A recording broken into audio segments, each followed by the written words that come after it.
Tak a tady nám jde naše babička, byla si pro okurek, aby se hezky osvěžila. Vy jste nevidí. No. Jo. Jsem kvasárka, to natáčím. Jo. Tady kočičák si brousí drápky. Kde máme Pepína?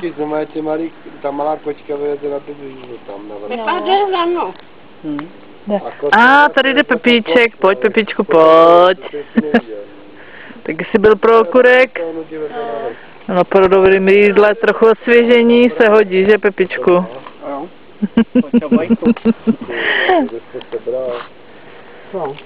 To je nakladačka, ne? Jak? Nechci. To je super nakladačka. Ohýnek pomalu dohořívá. Tak. A já se s váma loučím, ohýnek jsme natočili. Bye bye.